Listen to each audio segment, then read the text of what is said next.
Olá, como é que vocês estão? Tudo bem? Hoje vim tomar um café convosco aqui. Eu já está prometida há uns tempos. Hoje o meu café tem um motivo muito específico, uma causa muito específica. Eu não gosto de deixar vídeos longos sobre questões que não tenham mérito, não tenham uma função social. Há pouco tempo falei de duas questões com função social e que aborrecidas e que provavelmente não dizem respeito deveriam dizer, mas não dizem respeito a toda a gente, nem toda a gente se identifica. Com o dois também não, mas eu espero que ajude alguém que se identifique com isto. E eu vou falar sobre pais de crianças com deficiência, que é o meu caso. E o que é que isso é em Portugal, e o que é que significa e como é que se resolve. Vamos lá então. Quem me conhece já sabe que eu tenho dois filhos. Um deles, o mais novo, tem 6 anos no momento e está no espectro do autismo. E se calhar já ouviram falar, mas não sabem muito bem o que isso significa. Bom, eu sou mãe dele e vou-vos dizer que também não sei tudo o que significa. Há coisas muito boas, há coisas menos boas. E as coisas menos boas têm invariavelmente a ver com o sistema e com o Estado e com as valências e aquilo que nos rodeia, não propriamente com as crianças em si. As crianças são ótimas, nós fazemos todos os nossos esforços e estamos a fazer tudo o melhor que podemos, mas à nossa volta não é bem assim. E é disso que eu quero falar hoje. Então, no início, o meu filho nasceu perfeitamente normal, tudo normal, ele era aparentemente uma criança normal, e a partir dos 18 meses, mais ou menos, começámos a detectar alguns sinais de que nem tudo estava bem. Nessa altura ele tem uma coisa chamada pré-diagnóstico, ou seja, ele é sinalizado pelo pediatra no sentido de alertar os pais e depois alertar as instituições de que aquela criança necessitaria de apoio adicional para uma criança com necessidades especiais, o que até aí eu não sabia o que é que significava exatamente, necessidades especiais. E ainda hoje tenho algumas dúvidas, mas adiante. Resulta que desse pediatra de desenvolvimento, e estávamos em plena época Covid, estávamos em 2020, metade das coisas fechadas, outra metade a meio gás. Os assuntos do dia eram as máscaras e as limitações e as restrições, e as outras doenças não importavam nada. Muito menos uma perturbação de uma criança que nem sequer ainda na escola está, como era o caso do meu filho.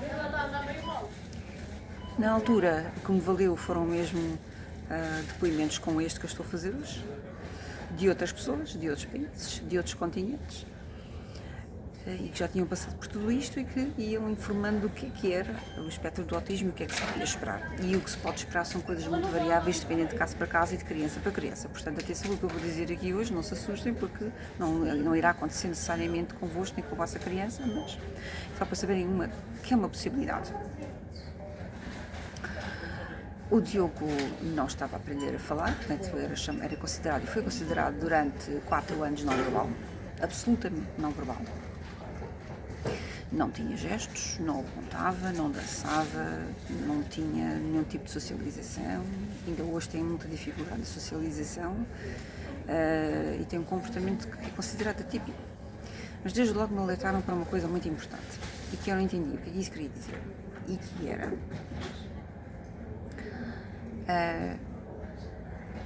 ser-se pai de uma criança com necessidades especiais é partir no combate. E eu achei aquilo um bocado dramático. Isso é um combate para quê? Eu não vou combater ninguém, não tenho pretensões, só quero ajudar o meu filho a trabalhar. Nada mais longe da verdade. E a frase partir ao combate fica aquém daquilo que realmente nos espera como somos pais de uma criança com deficiência. E vou-vos dizer que sou propriamente das mães mais mãe galinha e o meu filho é o melhor e tem que entrar primeiro e tem que ter prioridade. Não sou esse tipo de pessoa, sou nesse sentido até bastante relaxada na vida no geral. Até porque o Diogo, quando aparece na minha vida, quando eu decidi ter o Diogo, já foi numa fase em que eu estava mais tranquila na vida e, portanto, tinha mais espaço e tempo, mais bagagem, sabem? Psicológica, moral, para lidar com uma série de coisas. Mas aconteceram coisas por o meu Diogo ter uma deficiência na minha vida que, de facto, combater é a única coisa que resta. Não existe outra alternativa. Ou isso. Ou então somos completamente ostracizados na sociedade, no mundo, na vida, no trabalho. Vamos lá então. A definição entre ser uma criança com necessidades especiais, pré-diagnosticada, diagnosticada, atestada oficialmente, são coisas completamente diferentes. E vai parecer que eu disse uma série de coisas todas iguais, mas é tudo diferente. Então o Diogo foi, até 2024, digamos assim, pré-diagnosticado. Ou seja, ele tinha particularidades, mas não estava diagnosticado. O que é que isso significava? Significava que eu não podia pedir apoios nenhuns, a ninguém, nenhumas valências. O que eu conseguisse fazer, fazia. O que eu não conseguisse fazer, não fazia. Estamos a falar de terapias que rondaram na ordem dos 60 a 100 euros por hora. Estamos a falar, no caso de crianças que necessitem de equipamentos especiais, a aquisição desses equipamentos especiais.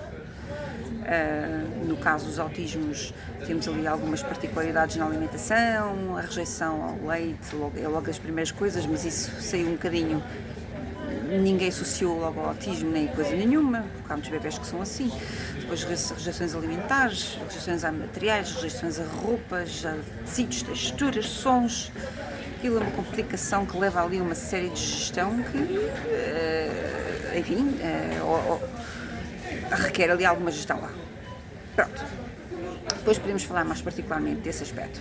Vou tentar beber no cafezinho, de que nada arrefece. Conseguir um instituto que o aceitasse, uma escola que o aceitasse com 2 anos e meio, foi o cabo dos trabalhos. Porque se eu dissesse que ele era especial, diziam logo não. Se eu dissesse ele é ótimo, eles diziam, então está bem. Mas depois diziam, não, ele é especial. Portanto, não. Lá encontrei um colégio onde está até hoje, que o aceitou, apesar de especial. Lá está, eu também tinha a particularidade de conseguir estar perto dele, porque estávamos todos em teletrabalho, estava tudo fechado e, portanto, estando em teletrabalho tinha assim mais flexibilidade para conseguir estar perto dele se ele entrasse em crise. Ele nunca entrava propriamente em crise, ele era uma criança extremamente tranquila. E tem sido uma criança extremamente tranquila. Mas tem formas particulares de mostrar que está em crise. O fechar-se, o isolar-se, o deixar de aprender, deixar de cooperar é uma das formas que ele tem de mostrar que está em sofrimento e em crise. Não foi sempre assim. Os 3 primeiros anos a forma de comunicar do Diogo era o grito. Não haviam palavras. E assim estivemos. 2024 tivemos, isto passa por inúmeras etapas, inúmeros combates, lá está, até que conseguimos, depois de muitas portas bater, conseguir, depois de muitas portas bater, um papelinho aqui, uma justificação ali, lá conseguir chegar a uma neuropediatra no hospital da área de residência, no hospital de Cascais, o hospital onde nasceu inclusivamente. E daí o Centro de Reabilitação de Alcoitão, que em Portugal é uma referência nesta e outras áreas de reabilitação. E foi a partir daí que eu tive um vislumbre de ter um caminho traçado para ele, porque até aí eu não sabia se eu algum dia ia aprender a falar, ou a desenhar, integrar uma escola, socializar com um amiguinho. Eu não sabia nada, eu estava no escuro. e não via bola de cristal.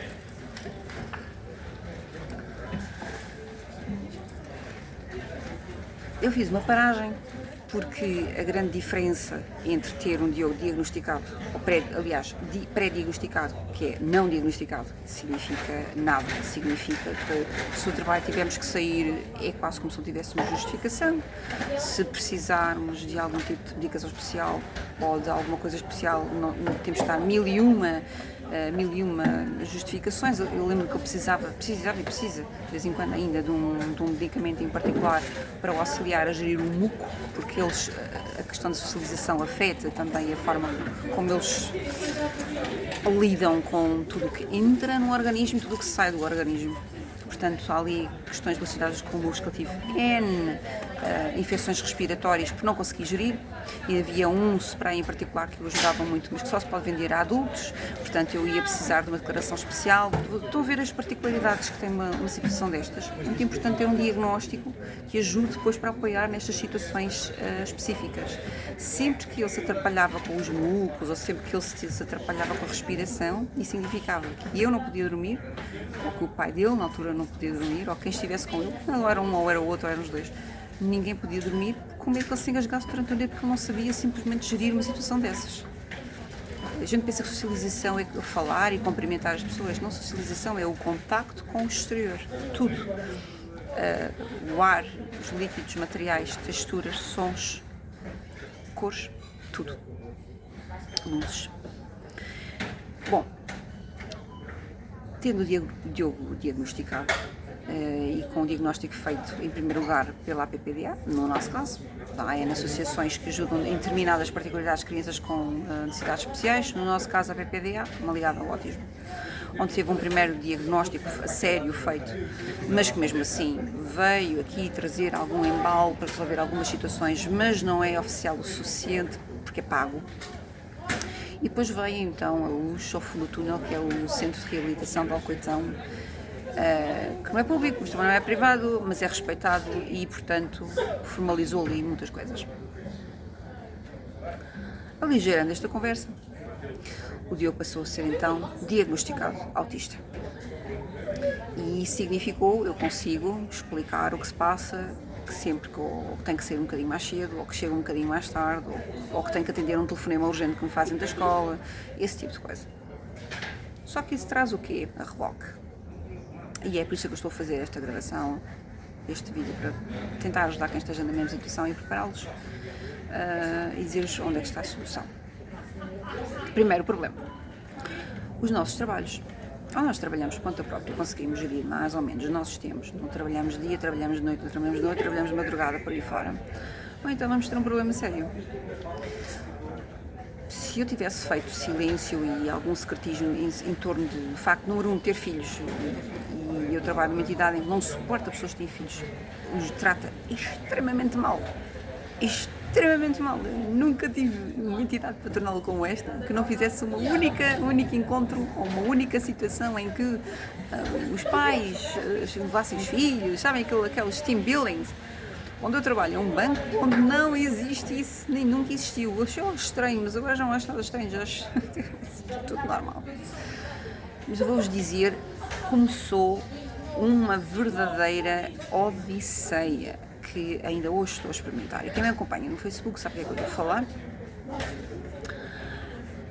Foi uma coisa que chegou ao ponto de dizer que a única solução que tu tens é mesmo sair daqui e sair já, ir rápido, nós não temos espaço para pessoas como tu. Pessoas como eu, isso significa o quê?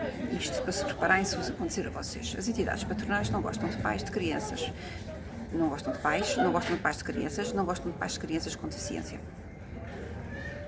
Ponto. Vão significar regimes especiais, vão significar ausências, vão significar pessoas que não estão dedicadas a 200%. Não vão significar, o que eu acho, e vou-vos dizer, trabalhadora que sou há décadas, eu trabalho que me esfalfo, eu trabalho muito e a meu ver, modéstia à parte, trabalho bem, porque trabalho motivada. Todos nós, pais de crianças com necessidades especiais, ou se tivermos necessidades especiais, a mesma coisa, temos um mecanismo de compensação que é mostrarmos a nós e ao mundo que nós conseguimos chegar longe. Portanto, eu acho uma perfeita ignorância, para não dizer estupidez, de uma organização, uma empresa que acha que o seu colaborador é menos por isto. Eu acho que é muito mais. Isso é só a minha ideia. Estou a fazer isto porque acabei de chegar à conclusão, nos últimos dias, que o sistema que temos implantado, pelo menos o português, está feito para as pessoas com deficiência ou pais com filhos deficientes, embora a lei os proteja no sentido de manter o seu trabalho, os proteja no trabalho, os proteja, na realidade isso não passa do papel. E para pôr isso a funcionar é outro combate, além de todos os outros que já tivemos. Eu nunca colecionei tantos nãos na minha vida, incluindo o tempo em que estava à procura de emprego, o primeiro emprego. Eu achava que tinha ouvido todos os nãos nessa altura, mas não. Foi agora. Em Portugal, e quem vive cá, ou quem tem mínimo de cultura da nossa televisão, nós temos N sketches portugueses que mencionam isto, aquela situação. Nós chegámos à entidade, por exemplo, administrativa, e nos dizerem, isso não é aqui, isso é ali, isto não é aqui, isso não é aqui, isso é ao lado, não é este instituto, é o outro, não, ainda falta este papel, qual papel? Vocês sabem quantas vezes aqui isso me aconteceu nos últimos anos? Não tenho noção já, mas muitas. E cheguei à conclusão que as empresas, as entidades patronais têm interesse nisso. Quando dizemos, a entidade patronal está-me a colocar para está a quebrar a lei, porque existe uma lei lá. A lei não é uma lei, são várias. É a lei laboral, depois é a lei de apoio ao deficiente, depois é a parentalidade, depois é de apoio à criança deficiente. São tantas. Mas, amigos, leis só são válidas e só interessam quando se põem em prática. Se o próprio Estado as quebra, são uma hipocrisia. E é aquilo que eu chego à conclusão. Acabamos por conseguir. Mais ou menos. Já não conseguimos tudo. A primeira coisa, temos que abdicar do posto de trabalho. Temos que alterar a nossa vida toda. Possivelmente alterar a nossa habitação.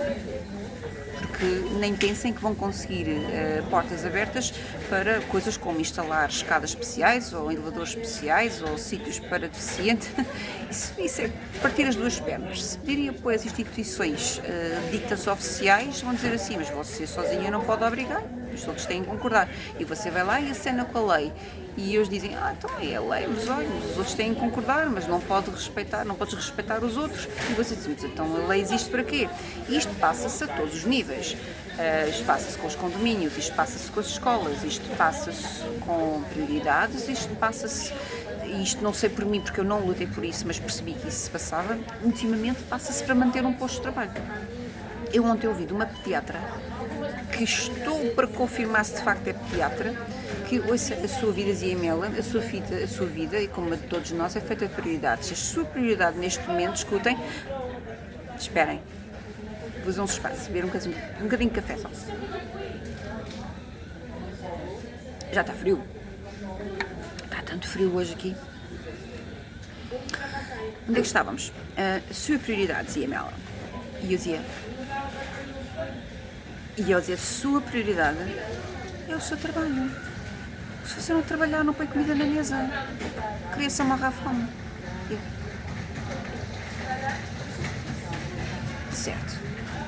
Certo. Mas olha, como pediatra, dizia eu, compreendo que as crianças têm uma janela de oportunidade que nós temos que aproveitar para não serem crianças ou adultos com necessidades especiais para sempre. Portanto, existem janelas temporais que ela, que dizia-lhe eu, a senhora como pediatra deve conhecer muito melhor que eu, Sabe aquela história daquelas crianças que nunca aprenderam a falar e que foram lá e resgataram-nas de situações limite e tentaram ensiná-las a falar, mas que já não conseguiram, porque tinham 13, 14 anos, já nunca iriam aprender a falar. Conhece a história da menina do galinheiro e daquela criança que ficou fechada numa cava e tantas histórias infelizes que há janelas temporais, sabe? Nós temos que aproveitar. E eu, para aproveitar, tenho que trabalhar e tenho que dar apoio ao meu filho. E tenho as duas coisas e eu até consigo fazer as duas coisas. Aquilo que eu não consigo é que o apoio necessário de médicos, de toda uma classe à volta, que me apoie nesse sentido, porque eu tenho que justificar. E a dizer-me, você tem que decidir, ou você trabalha, ou você tem um filho, uma pediatra, ou você trabalha, eu tenho um filho, que foi exatamente a conversa que a minha chefe teve comigo, tinha que decidir em trabalhar e ter um filho. E vocês dizem-me assim, já percebi, tu tens 400 anos, ou vá, 250, estás ainda no século XVIII. E eu digo, não, século XXI. Em Portugal, Europa, União Europeia, novamente. Eu ouvi isto várias vezes até, de vários sítios. Ouvi tantas que me obriguei a fazer daqui. Hoje disse assim, eu tenho estes momentos agora livres, vou fazer esta gravação, porque quem ouvir isto, eu vou dizer como é que se sai disto. Como é que eu saí? Pronto, foi assim. Todo o esquema está feito não para mantermos o nosso posto de trabalho, e se quisermos manter o nosso posto de trabalho, mantemos as nossas crianças resguardadas em casa em silêncio e não dizemos nada a ninguém. Vai posto de trabalho por conta do trânsito. Se tivermos a nossa própria função, se formos Ubers, ou se formos advogados, ou enfermeiros, ou se calhar até conseguimos fazer a coisa diferente. Caso contrário, será de facto um campo de batalha. Como é que se vive nesse campo de batalha? Sim, podemos ir em frente e fazer valer os nossos direitos, e a entidade patronal pode sim dizer se eu não reconheço estes direitos e vou despedi-la com justa causa. E depois tudo se resolve em tribunal. Até lá alguém vai ter que pagar as contas. Portanto, é melhor resolvendo as coisas a bem do que em tribunal. Faço-me entender? E vocês dizem assim, mas em Portugal há uma coisa chamada ACT, Autoridade para as Condições de Trabalho. Não sabe o que a ACT me disse? A Autoridade para as Condições de Trabalho disse-me assim, minha senhora, a ACT fiscaliza se as empresas cumpriram ou não cumpriram a lei laboral. Se não cumpriram, vão aplicar uma coima. Mas quem obriga a cumprir a lei não é a ACT, são os tribunais. O que é que isso significa? Significa que eu, além de todos os combates que já tenho, teria que ter mais um em tribunal, pôr a minha empresa em tribunal para obrigá-la a cumprir a lei. O que é cumprir a lei? Cumprir a lei é isto. Empresa, olha, eu tenho um filho nestas condições, eu tenho que ir buscar às 5 da tarde, se eu não conseguir terminar até às 5 da tarde o meu trabalho, por favor, deixa-me ir buscar o meu filho, que eu concluo até às 10 da noite, invariavelmente. Porque é esse o tipo de colaboradora que eu sou, e é isso que eu faço. E a empresa diz-me, não, eu não admito isso. Mas porquê? Porque não. Não há espaço para uma pessoa com um filho deficiente. Como quem manda somos nós. Deus. Diz então, olha, espera só um bocadinho,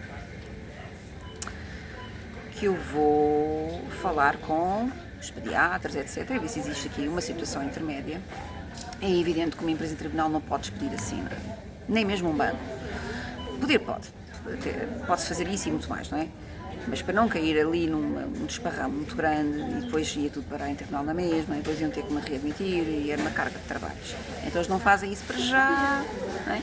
Mas eu fico sempre da corda bamba, tipo, eu sou aquela pessoa que não recebe promoções, aquela pessoa que não tem progressões de carreira, aquela pessoa que a progressão que tem é a progressão extra, progressão fora daquele local, e não ali não há progressão.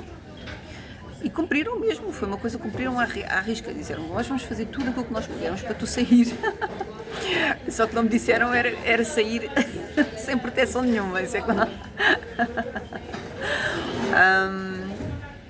Passa-se, se a lei permite isto, não.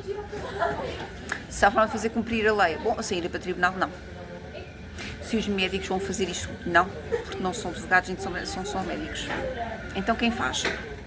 Quem é que faz cumprir? Nós, minha gente, nós fazemos cumprir. Nós fazemos o seguinte, querem anotar? Anotem. Então vá, de uma maneira ou de outra vão ter que comprar tempo. Vão ter que arranjar uma forma de comprar tempo. Baixa, 3 dias de ausência, autodeclaração de doença. enfim, comunicar de facto a ausência e hoje façam que eles entenderem 3 dias de ausência. Durante esses 3 dias vão lutar e vão procurar, sobretudo se já tiverem um atestado de incapacidade da deficiência do vosso filho, como eu já tenho, vão procurar obter uma coisa chamada licença para assistência a filho com doença crónica ou licença para assistência a filho deficiente. Tá? O que é que isso significa? É uma espécie de uma baixa médica, é paga pela Segurança Social, mas necessita ser assinada e atestada por um médico. Muito importante, eu não posso frisar isto o suficiente, é muito importante vocês terem um médico, mesmo pago, que de vez em quando que conheça o vosso filho e consiga atestar o percurso que o vosso filho tem tido ao longo do tempo, porque é ele que vai colocar esse carimbo nesse documento. E eu comento que possivelmente vos poderá trazer um pouco de paz. Comprar-vos tempo até vocês perceberem o que vão fazer da vossa vidinha. A vida nem sempre tem coisas fáceis e há coisas muito bonitas e muito boas, muito válidas, mas que têm um preço. E às vezes o preço é este. São os combates. Pronto, é isto que têm que fazer. Os formulários estão online, é só googlar por assistência à família. Atenção que a assistência à família não vão confundir com assistência à família aqueles dias que têm que sair para ir ao hospital. Vamos dizer isso, isso é só para quando vou ao hospital. Não. Isso é para dar, durante um espaço de tempo de 6 meses a 4 anos, assistência ao vosso filho, sem perder toda a retribuição. Não é? Vão ter alguma dificuldade em encontrar pessoas que conheçam isto, porque de repente as pessoas têm uma amnésia incrível. Eu ontem mostrei a lei e uma das médicas que me atendeu, médica, disse-me que não era advogada e como tal não conhecia a lei. Disse, mas sabe o que é uma criança deficiente? Não sabe, como é médica. Ouçam, novela autêntica. Mas preparem-se para isto. Sangue frio, não saiam do salto. O olho no objetivo. O objetivo é a felicidade, o objetivo são os vossos filhos, são a felicidade, a paz, a tranquilidade, o máximo possível. Vamos trabalhar para pessoas que nos deem valor. Vamos trabalhar para quem nos dá valor. Nem que seja nós próprios. Ok? Um grande beijinho, um grande abraço e obrigada pela companhia no café.